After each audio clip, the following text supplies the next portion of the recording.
Hola, ¿qué tal? Hoy vamos a acercarnos a un tema fabuloso. ¿Por qué leemos? Leemos porque nos convertimos en mejores personas. Leemos porque así aprendemos. Leemos porque de ese modo nos escapamos a otros mundos. Félix de Azúa, filósofo, escritor español, nacido a mediados del siglo XX, nos plantea otra perspectiva. Leemos porque es compulsivo para muchos de nosotros el leer. En este libro de ensayos recapitula a lo largo de una veintena de autores esta pulsión irrefrenable por leer. ¿Y por qué fue que esos autores de algún modo fueron claves en esa pasión?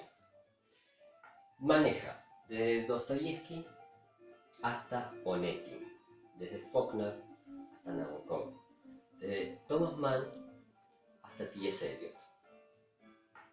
Mínimamente, como aperitivo, les voy contando que Azúa tiene un modo absolutamente salvaje de escritura, por el cual tiene la mala costumbre de cambiarte la perspectiva que tienes de cada autor en un párrafo. Entonces te muestra un Thomas Mann absolutamente cruel y despectivo, perteneciente a esa clase burguesa que se creía por encima de todo y de todos, pero a lo largo de las carillas siguientes te va mostrando cómo ese tipo tan despreciativo en realidad fue una de las mentes más lúcidas del siglo XX. Cómo él logró avisorar lo que significaba desde la Guerra Civil Española hasta la pesadilla del nazismo.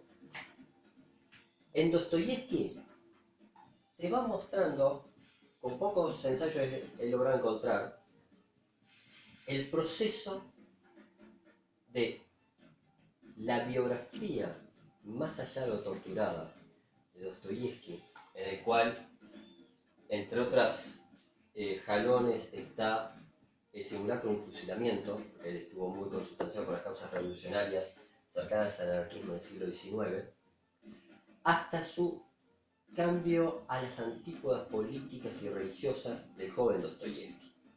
Y todo eso, cómo se va permeando en cada una de las obras, y por qué cada una de sus obras de alguna forma es una catarsis de uno de los demonios de Dostoyevsky. Pero en determinado momento trata de que el comandante de la prisión siberiana en la que estaba Dostoyevsky era nada más y nada menos que el abuelo de quién? De Nabokov. Y ahí te empieza a contar una lectura totalmente distinta de Lolita. Te sorprende con una lectura bastante original de Kafka, en el que él maneja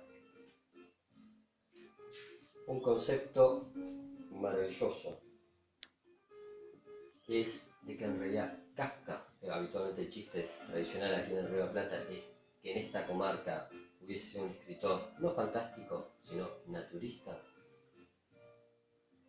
Te dice, las novelas de Kafka, como tantas obras maestras del siglo XX, son un conjunto de sonoras carcajadas que hielan la sangre. Él lo que te recupera es cómo en realidad Kafka, más que al espanto, te quería mover de alguna forma a una risa que mostrara el absurdo perverso de este mundo.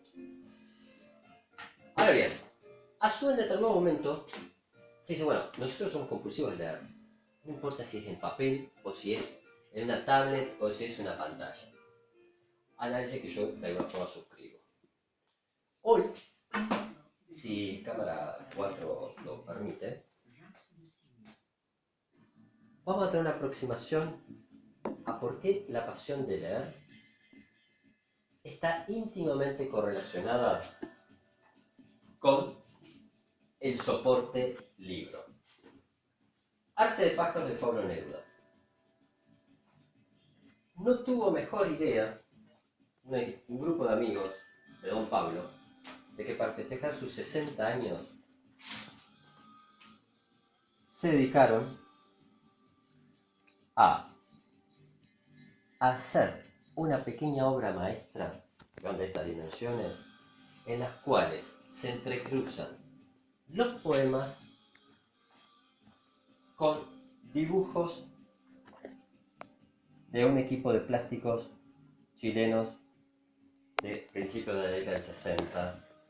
Entonces vos acá tenés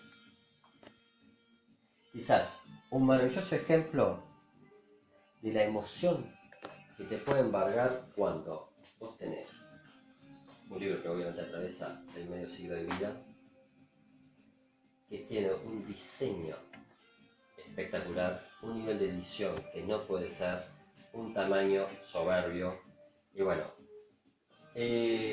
la pasión de la lectura también pasa por cosas quizás no tan menores, como el placer sensorial de tener una pequeña obra maestra como la primera edición de esta característica lengua. Muchas gracias.